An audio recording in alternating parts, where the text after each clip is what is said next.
यार मां तो हैरान आ परेशान आ मुझे तो दिमाग ही कम कोन थो करे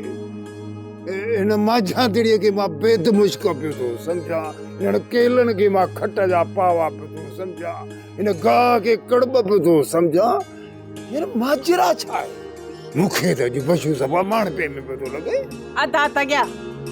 सॼी ज़िंदगी मूं ते टोकूं कंदा रहिया आहियो त तुंहिंजो पशु अहिड़ो अहिड़ो अहिड़ो पर ॾिस अॼु रब साईं रंग लातो न अॼु साॻियो मुंहिंजो पशु वेठो आहे दादा अॼु तूं मूंसां शहर गॾिजी हल थलियूं पिड़ीअ ते खपाए अचां मन 30-40 रुपया करे चांहि जो कटु निकिरी पए यार मूंखे त ॻाल्हि सम्झ में कान थी अचे त फ़हीम शार्ट पहुतो अलाए रियाज़ शार्ट पहुतो त रंगो आख़िर तव्हांखे लॻो किथो को मां पंहिंजो को बिलो कयां बसि अदा इहो अल्लाह जो करम आहे जो मुंहिंजो विछड़ियल पुटु पंहिंजे माॻनि ते मोटी आयो आहे ऐं नशे जी लानत खां हमेशह लाइ जान छॾाए छॾी अथसि चाचा तॻिया जंहिंखे रब रखे उनखे केरु रखे अञा त काथे ॻाल्हि आहे लाहूत करणो आहे ज़वारी करणी आहे ऐं मदनी सरकार जी चौथी चुमणी आहे चाचा जो त दिमाग़ ही कम कोन थो करे मुंझी पियो आहे ॾाढो अदा तॻिया तुंहिंजो दिमाग़ त मूं बि कमु कोन कंदो आहे अॼु मुंहिंजी सलाह वठि नास जी चिपटी नक में ॾेई छॾ ॿ टे निछो ईंदई न दिमाग़ खुली वेंदई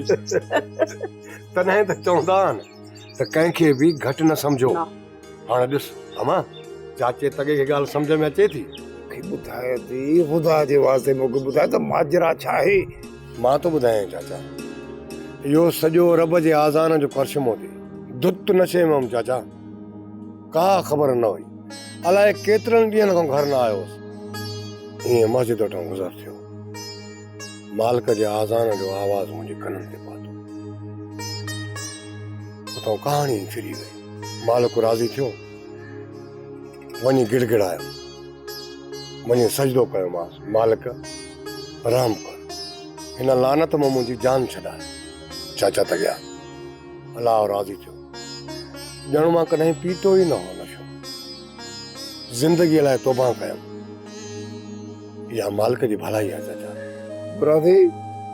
वॾी वॾी मुबारको हुजनि पुट सुधरी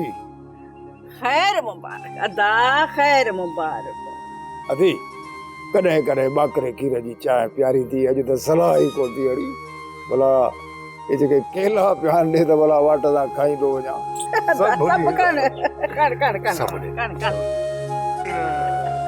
आहिनि त पक न आहिनि केला पाल वञी विझे न पाल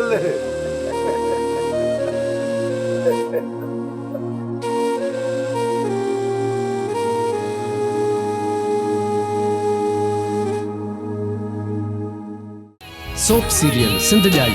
तमाम एपिसोड्स ॾिसो हाणे HD क्वालिटीअ में विजिट करियो असांजो YouTube channel Sindh TV HD drama subscribe कयो असांजो official YouTube channel Sindh TV HD drama ऐं वधीक अपडेट लाइ बेल आइकन खे क्लिक करियो।